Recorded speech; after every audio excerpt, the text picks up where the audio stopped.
So, hi, I am Sarah Dakota with Nebraska Investment Finance Authority. And on our call today, we have Pamela Otto and I believe Jody Cook with Nebraska Investment Finance Authority, as well as Christina Zink from the Nebraska Department of Economic Development, who will be here to chime in on some community development block grant items. We are, this is new for us. We typically don't do an overview, but we have made so many changes this year, even to our website where you find documents. So a lot of this is going to be very technical items. So as usual, we would like to start out with our mission. Remember, everything that we do, we recently updated our mission to make sure it was really focusing in on what Nebraskans need. So everything we do, we keep in mind our mission, our vision, and our values. Anywhere you go around our office, you will see the commitment, integrity, collaboration, innovation, and stewardship in action in our employees. They're posted all over. So it's something that's really important to all of us at NYFA. So again, to start out, we do have a lot of changes this year, not only to the actual meat of the application is in regards to the questions, but how things are laid out. We've had a large number of questions about, what does this exhibit need? Where do I find this item? So what this is about today is going through our website, our QAP documents, the online application for the technical pieces. Now, we understand that people have a lot of questions. And so if you have questions about specific exhibits or questions in the application, and need some clarification, what we've decided to do this year is to create an FAQ document. We've gotten some email questions already, so we hope to have everything posted and up by Friday. So if you have any questions, please put them in the chat, or you can chat myself or Pam privately if you'd prefer, or you can email us today sometime, or over the next few days. We'll continue to add to that FAQ document as we go, so that we can answer questions and everyone has access to the same information.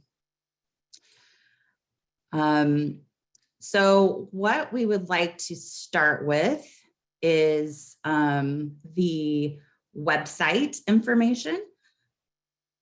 We now, with our website, it's been completely redesigned.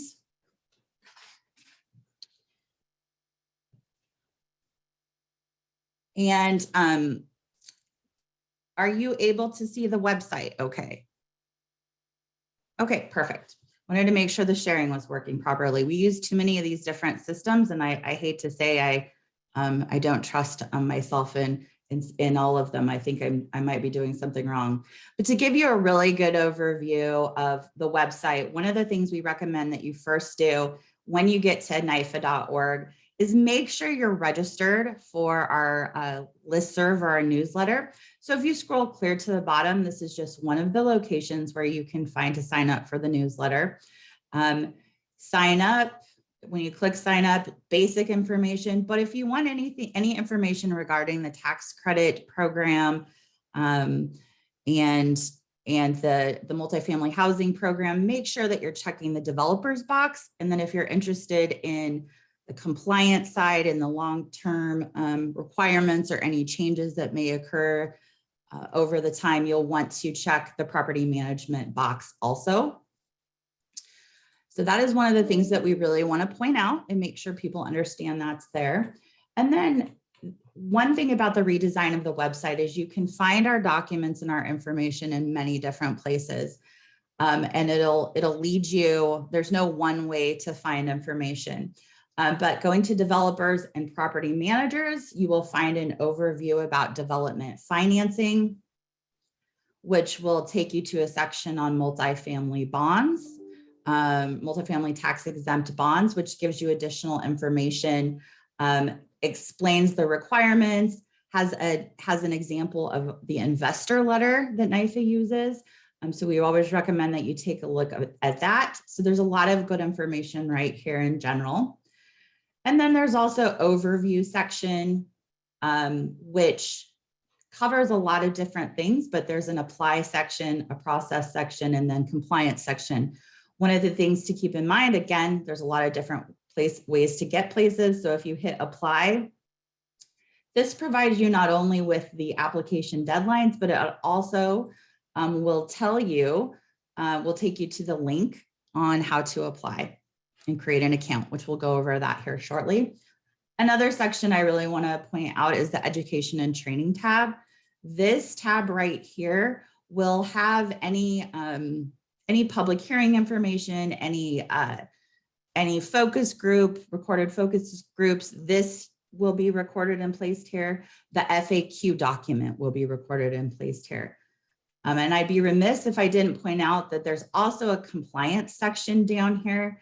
Specifically, once your project gets up and running, make sure that your property management company or developers themselves are aware of some of these compliance best practices. Our compliance team has put together some really great tip sheets to help make sure projects don't get in that 88, don't receive 8823s, or at least to reduce that situation.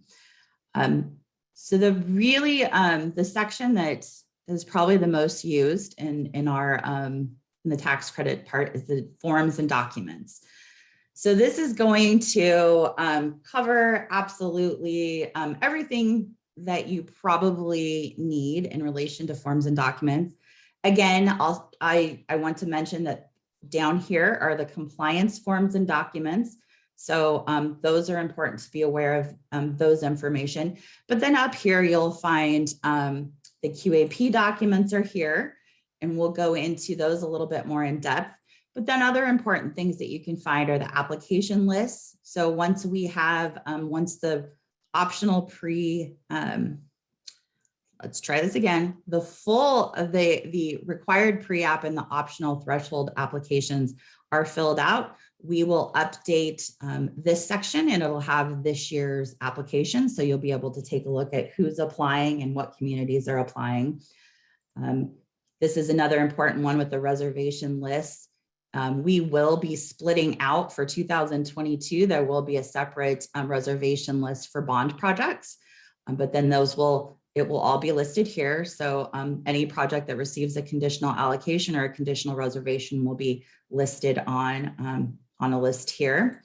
And then you've got a lot of other documents that go throughout the project. Bond information links, again, here's you can get to that investor letter again. And there's some good information there, as well as some general information. One of the things here is the active project list. Super important if you're wanting to see where there's other active developments, you can download that and take a look at it. Form 8821 if you need that, and just a lot of general documents. So to go back up to the qualified allocation plan section, we really want to point out that all of the individual forms you could need are in this section. So if there's a form, you can download it directly from here. If you need any NDED forms, you can find them here. Or if the form isn't listed on here, you can go to the toolbox and then that will direct you to specific forms. But I'll let Christina touch on that a little bit more, but we wanted to let you know where to find that information. Another important thing here, rent and income limits. This takes you to the Novogradac tool to be able to look up your rent and income limits for your specific project. And then if you'd like to self-score, you can take a look at this sheet, download it, and self-score yourself as you look at your application. So going into the qualified allocation plan, it's a big document this year.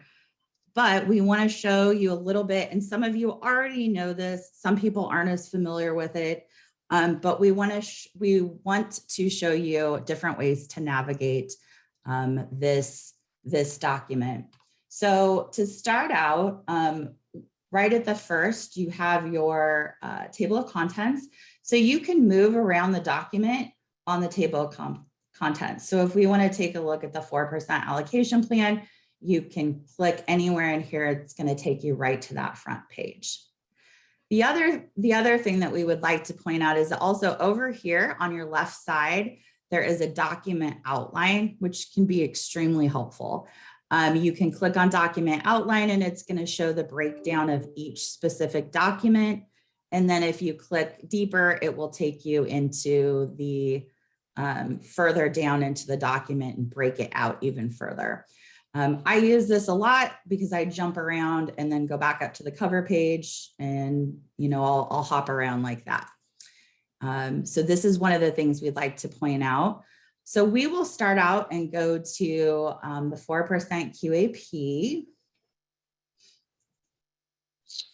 And one of the things that is new this year is we have added a section that talks about our mission and what the QAP, what the strategic objectives of the board are to work towards that QAP, a scoring summary, and then additional information that you may need. You'll notice links throughout to our website. And also you will find all of the deadlines right here. And then again, links throughout to the allocation plan for the CDBG-DR action plan. From here, you'll notice links, like I said, you'll notice links throughout.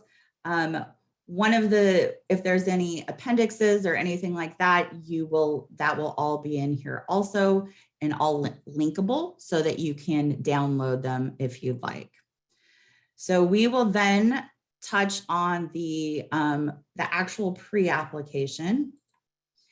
This pre-application is all available in the online system. We provide it in a Word document because it's a little bit easier to read and it's a little bit more digestible. Our online system has some limitations as far as how we can structure the questions and the formatting. And some people can read through it easily, others find it challenging. So we still just provide this for informational purposes. But again, you have links to all of your different documents. So again, just like normal, if anything is in blue and you hover over it, you'll know if you can link to it. But another hint to keep in mind is that if you are opening a new document,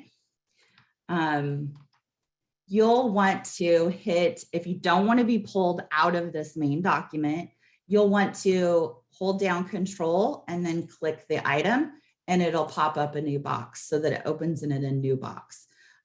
We found that it was frustrating for some people that weren't aware of that. So we just want to point that out, that's an easier way to open it and not lose your place in this main document. One of the major points is that in this, this time we are running our 4% round with state credits and tax exempt bonds. At the same time, we're running those that are not asking for state credits. So a handy thing is that the waiver, you have to fill out a waiver. The waiver is downloadable right here. Also easy to click and download, very simple.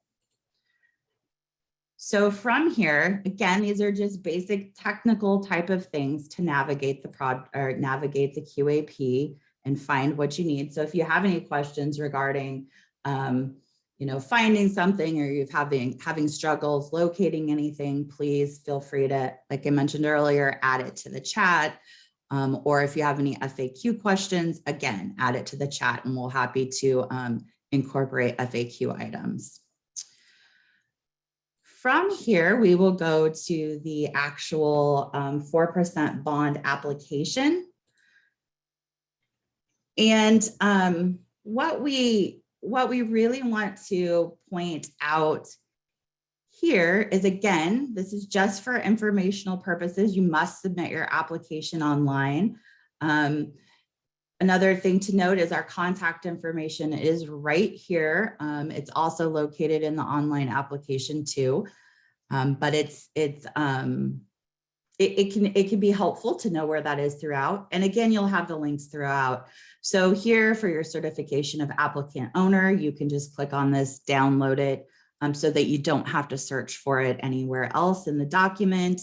It's all as you go. You can download it.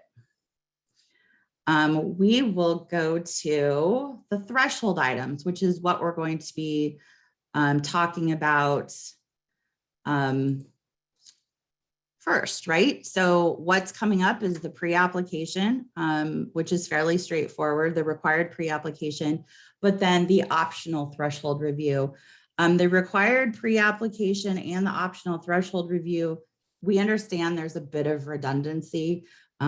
We are doing our best to streamline things, and we realize that that's something that we need to tackle next year to try to figure out the best way to not have those of you that are doing the optional threshold review not have to enter all of that information again. For the time being, you'll have to do, if you choose to do both, you need to fill out the information in both sections. Again, we're working on that. I think we made a lot of changes this year to help things like that, but there's always more we can improve on, and we're definitely taking notes as we go forward to make sure we're doing that. So what we will review with optional threshold items are the exhibit checklist. This is the exhibit checklist of all the items that we will review. So it's exhibit 1 through 19 and then 100 through 116. Exhibits 1 through 8 are those that are either that you must fill out. Now, some of them are only applicable if you have a certain type of project. So exhibit 4 is only if there's going to be relocation involved. Exhibit 5 is if there's rental assistance that's secured. So those items, but then you only have to complete 10 through 19 if you are also applying for community development block grant disaster recovery funds. And then here we have exhibits 100 through 116, which are those, again, more of those required exhibits. You'll notice that if there's a form here, you can again download the form from this section also. So you do not have to go look for that form. It is right there where you, right there. And it'll be many other places that you can find it throughout. We don't want you to have to search too far. So one of the other sections that people tend to not be fully aware of is the description of the exhibits. Now, we are moving these next year, so they will be, well, we will be moving these so that they will be up with the initial questions so that it's not spread out, because as this is right now, it's just after the checklist, even though the questions are up further in the document. But we want to point these out. And we have added all this information to the online application where in the past it was not in there. So we're trying to, again, make it a little bit more cohesive. But if you're wondering what's required in Exhibit 100 and what's up above in the question doesn't give you enough detail, we suggest going back to this section, and then all the level 100 exhibits will have a little additional detail in regard to timing. For example, this one says it has to be dated within 1 year of the final application date. So it'll give you a lot of details regarding each specific exhibit. Again, there's links throughout to the forms that you need. But then another important one that we'd like to touch on is exhibit. And here again, each of the forms are downloadable here also. On exhibit 111, the development worksheets, pro forma, all the underwriting criteria, we ask that you please upload this in a PDF or in an Excel file format, not a PDF. We use this data to upload to our online, our database system. And if it's in Excel, we can't do that. So it's really important that you upload it as an Excel document. And also we've found that please do not try to zip a bunch of documents together and then upload them, because this system does not like zipped documents. You definitely can combine PDFs, not on exhibit 111, of course, but in different sections, you can combine PDFs and upload them as one document, but please do not submit a zip file as with several documents in it as part of an exhibit. And I'll kind of show that a little bit further in the application. Another section that's important is the other selection criteria. Again, this is all in the online application too, but this is paper that you can print out if you're a paper person and check things off. So here is the other selection criteria, which on bond projects, you have to have a minimum score in the other selection criteria. So this will let you self-score yourself. And again, you will have links to different documents. And the explanation of the, if you want detailed explanation of what needs to be in each of these documents, that comes up here and starts in the other selection criteria section of the application. And it goes through each individual exhibit. From here, what's really important to, another really important section is the exhibit examples. We have, if there is an example available or a specific form or specific requirements that you're not sure exactly what needs to be in something, the exhibit examples are a great place to go. Again, we plan on consolidating all of this a bit, again, going forward, but which is why we're showing you where everything is now. But for the time being, it is laid out how it is. So if you can't find something, email us or call us and we're happy to help you out. But you can find in the exhibit examples quite a bit of information. Again, all of those exhibits we talked about earlier that had a form. But there are exhibits that do not have forms. For example, if you're applying for a nonprofit, well, not in this case, sorry, let's go here. So for exhibit 8, for location map, this information this piece of paper will show you what you need to include in your location map. We don't care which mapping program you use, but we do need to see all of these items within a 1 mile radius clearly identified on the exhibit 8. As you go down, then there is some DED, Department of Economic Development forms here that are extremely useful, which I will again let Christina cover if there's anything specific. But one of the things that I found really neat was they have a exhibit that tells you how to walk through all the steps if you are applying and you need to illustrate your documentation for through the system for SAM. So it's really, to me, I found that really interesting and really helpful. Again, here you have examples of those forms that we've showed you. You can literally download in a million different places. Again, with like the exhibit 111 that we talked about, that's available here and it shows each worksheet that you'd have to fill out. But then there's also things that just give you further detail. For example, 114, it breaks down exactly what you need in the capital needs assessment. and clearly states everything, as well as Exhibit 112 breaks down exactly what needs to be in the market study. Rather than listing all of that directly in the application, this has been put in this exhibit example to provide more information. As well, there's each of these that have a form or an example is listed in this particular section. So from here, we will hop into the actual application, the online application, and just show you a few changes with that.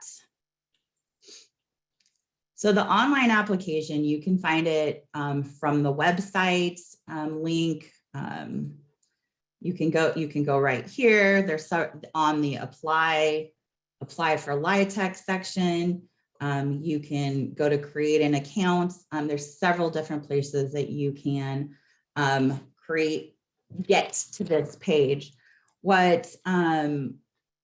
If you've never been on before, you can it's a very simple registration process to do. And I'm just setting up a new account now.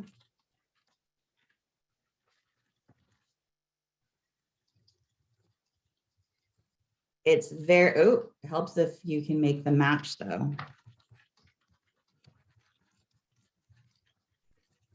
There we go. So it's really, really simple to set it up, and you'll automatically be set up as being able to enter applications.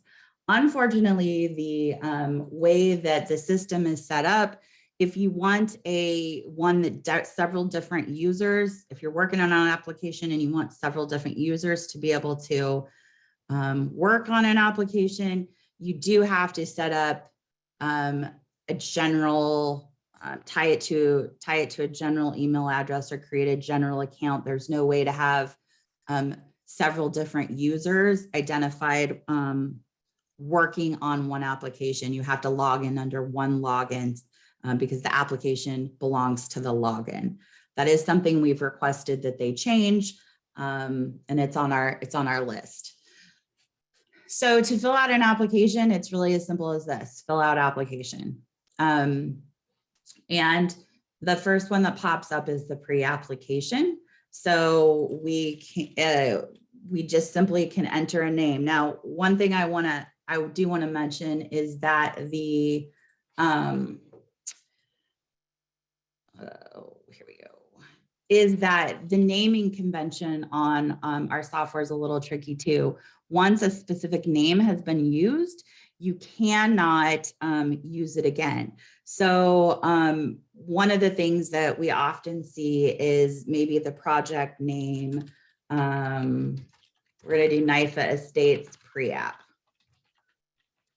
So that then you have an easy identifiable way to know what exactly it is. Because if you just said NYFA Estates, then you wouldn't be able to use that again on a full app. So we've seen some different naming conventions that work for people.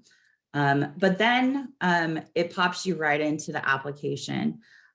We have created some sections this year where we want you to go through, and if you want the box checked, you actually have to go through and read this and then hit save and next, and then it will check the box and move you to the next section. Again, this is the same type of situation. We just want to make sure you have this information and you hit save and next. Anytime you see one of these little blue boxes, that will link you back to whatever the document that's listed to. So if you want more information on the QAP or on the bond process, this is going to link you back to the allocation plan.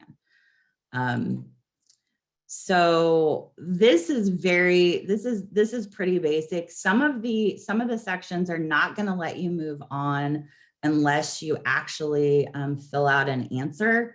So if I put new construction and then try to hit save next, it lets me move on, but it doesn't check that box. So you will then know you need to go back and take a look at that section. So this is pretty basic. Once you have it all filled out, we'll go into uploading some documents on the full app, but I did just want to show you the pre-app process and how that works a little bit. But then to go to create another application, let's say you want to submit your optional threshold review. So to do that, you actually will just go in to fill out application, and you will complete or start creating a 4% application. And so this we're going to call NYFA Estates threshold. So again, similar layout. You're going to be able to move through the process. It's going to ask you questions, asking you to, in this case, we have added some questions where we're just asking you to demonstrate that you've read the instructions. It's going to let you move on, but it's not going to check the box. So we're trying to make it so that things do whatever we can to make sure that you know at a glance whether or not something's finished. So if we're able to at all, we will definitely put in the mechanism that makes you check a box or requires it if it's a required item. This year in our application, we changed the layout a little bit. So if you're applying for CDBG-DR funds, you would fill out this section. If you're not, you do not need to fill out this section right here. You can skip this. So we've tried to group things together so that if it doesn't apply to you, you don't have to worry about submitting information. As we go down, all of this is basic information. And like I said, some of this is redundant with the pre-app, and we will fix that going forward. But you have this information right here that is part of that. We really need to have this information to be able to truly review your threshold items. But when we have split out threshold, the actual threshold items. So this under this title threshold shows you everything that would need to be completed if you'd like your for threshold item review. We broke down the first exhibits here in 1 through 8. So if you want to get a detailed description, again, there's this link that will take you back to the documents, but otherwise you can upload your documents here.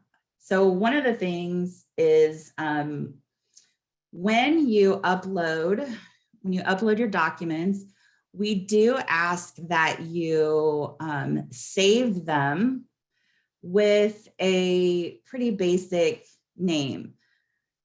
This system doesn't like when there's a lot of characters, and it does in a name, and it doesn't allow us to download them very easily. And then it doesn't allow the application to move over into our other system. So we've learned over the last year that with some changes to that, we really need to have everyone label their exhibits like exhibit 6, or later on we'll do exhibit 105. But what we ask is that we understand you may need to have, you may be doing more than one application. So you can put an identifier at the end, like, dash, whatever your property name is.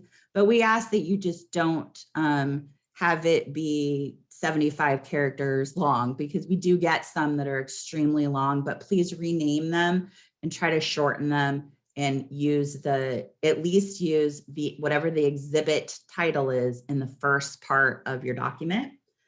So hopefully that will be a little, that will make things a little smoother on our review end, which will hopefully get us information back. We'll be able to get information back to you a little bit quicker. Because again, our whole thing is to try to streamline things so it's a faster process for you and for us, so that we can move through the process efficiently. But you'll notice here I simply chose my file and uploaded it right there. So you can now, I'm not ready to upload these other things, so I'm just going to move on, and it'll let me move on, but you'll notice it doesn't check that box.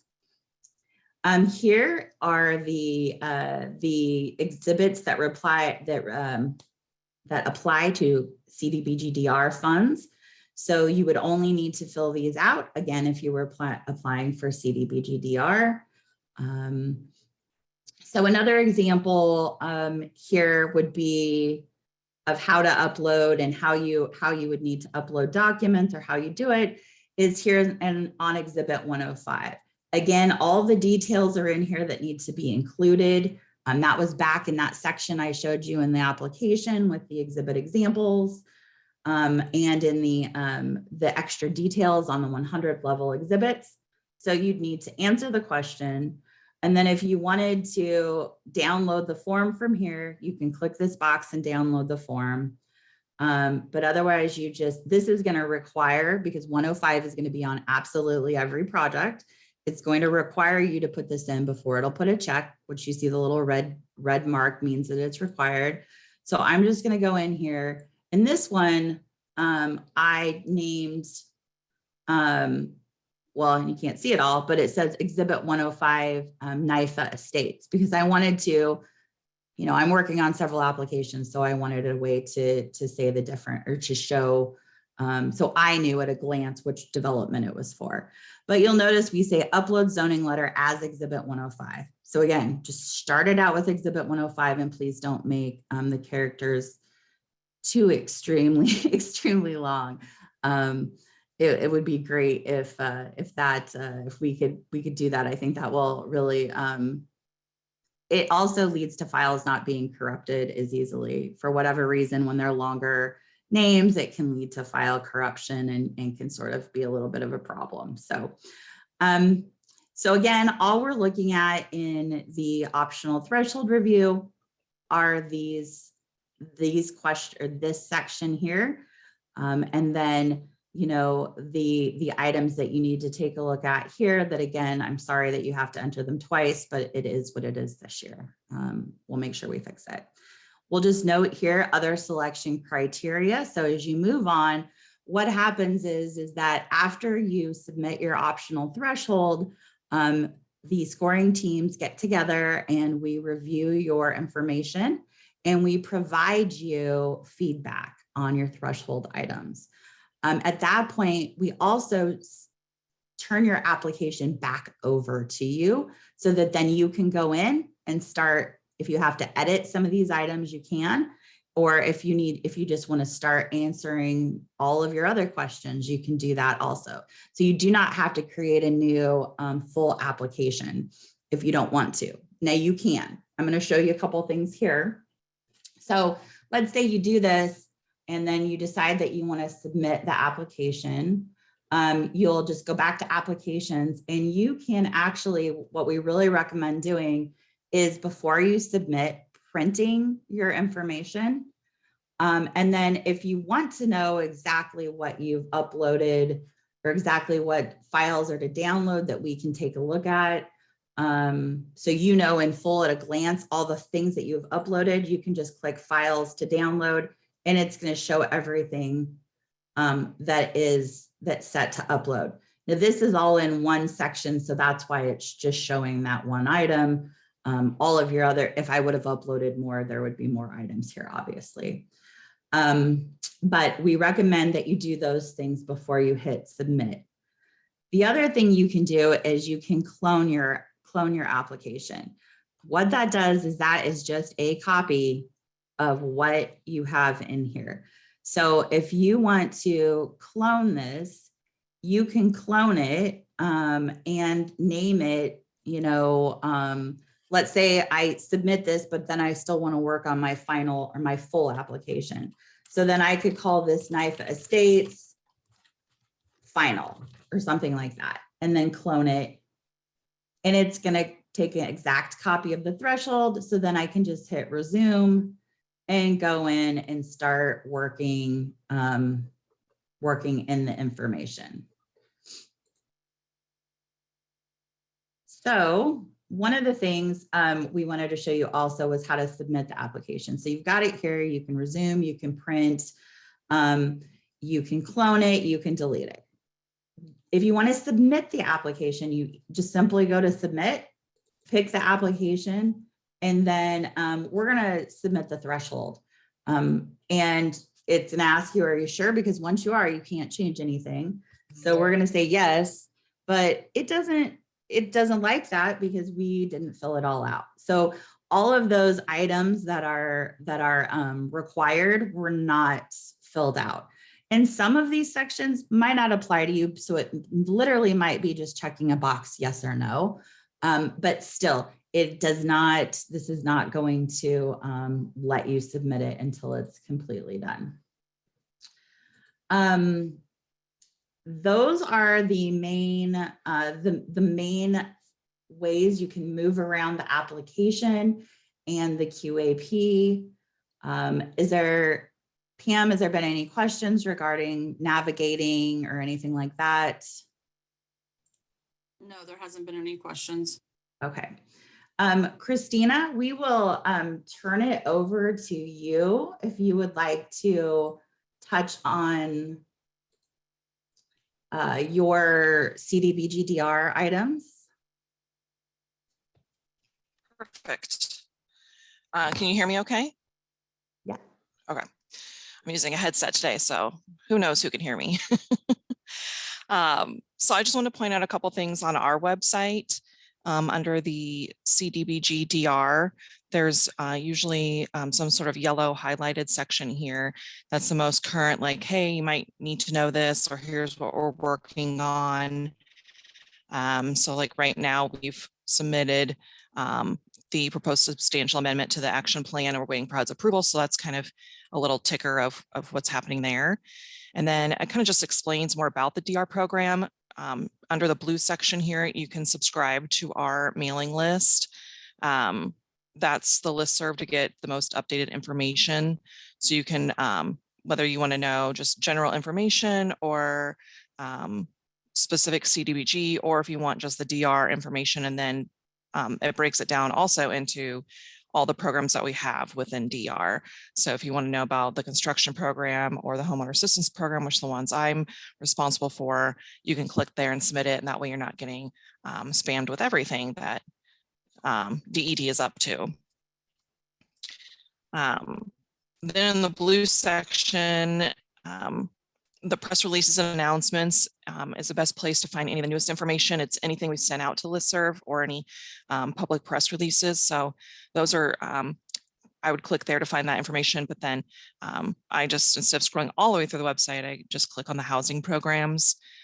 So it goes a little more into the information. You can click through construction or homeowner assistance, and it goes even more in depth on those. But then you'll see that we've got some program guidelines. They're under development. They will have an announcement on those coming soon.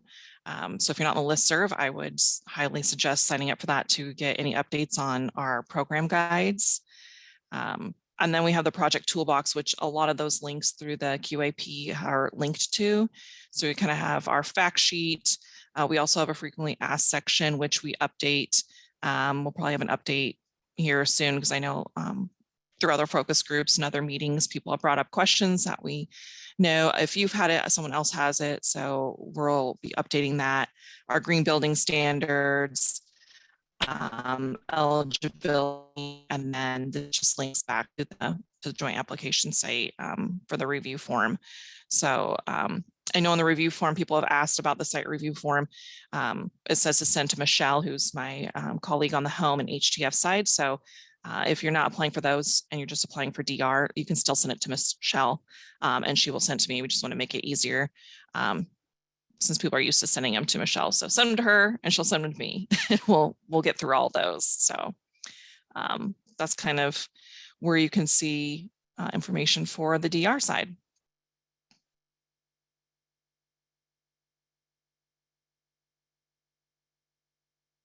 Okay, just to share a couple of more items, we just want to talk about the Some reminders in regards to volume cap.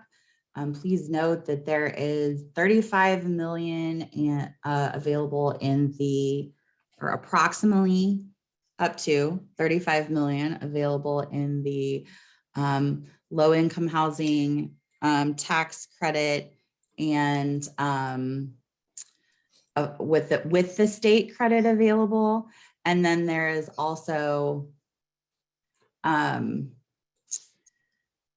35 million in the round that is 4% and tax exempt bond only. There are limits in regards to the amount of volume cap in each of those rounds. It's 18 million in the round with affordable housing tax credits and 22 million per project in the round that is just the 4% and tax exempt bond with no state credits. Submittal dates quickly approaching. February 18th is the pre-app and optional threshold date. The final app is March 18th. And then our conditional allocations, it's shifted a little because our board meeting schedule shifted a little, but those are scheduled for April 22nd. We know it's fast it's a challenge. It's a challenge for us also with that timing. However, we learned this year that it was extremely difficult for everyone to get their projects closed before the end of the year, which is one of the items that we do require as part of the QAP and in part of the application process. We do indicate that the projects have to be closed, and not closed in escrow, but truly closed the bonds need to be closed by December 20th. So we learned that we needed to give everyone a little bit more time in order to get that done. So that is why we have those dates that are a little bit accelerated. And we have our 9% round starting shortly thereafter. The second section, the last section that we just really want you to make sure that you have is our contact information.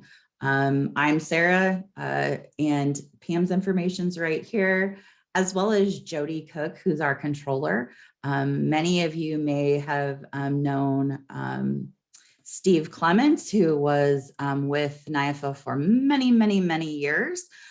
He has retired. So Jody and I are collaborating on the bond process and using our collective knowledge to try to take Steve's place. So we are please be patient with us, but we have a lot of great assistance. We have a lot of wonderful staff and people that are helping us out. You can't easily replace someone who's worked at an organization for, I don't know, 30 plus years. So it'll be interesting, but we're up for a wonderful learning challenge. So, and it gives us an opportunity to learn how we can improve processes. So we've been really enjoying that. And then finally, Christina's information's right here. And again, for the 4%, for the tax exempt 4% bond rounds, the only DED funds that are available in this round are the community development, block grant, disaster recovery funds. So she would be your main contact, except where she mentioned with the sending out the project review list. But again, we really would appreciate if you have any questions.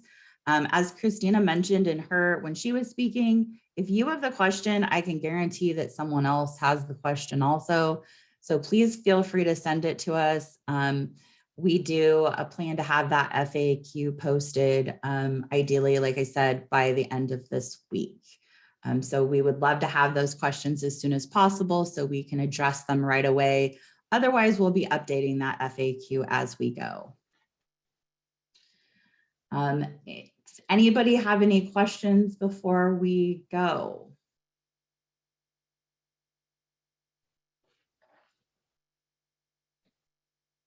Well, we really appreciate everyone taking time out of their day to join us today and learn a little bit about the technical aspects of how to navigate our new system. Thank you very much, and feel free to reach out if you have any questions.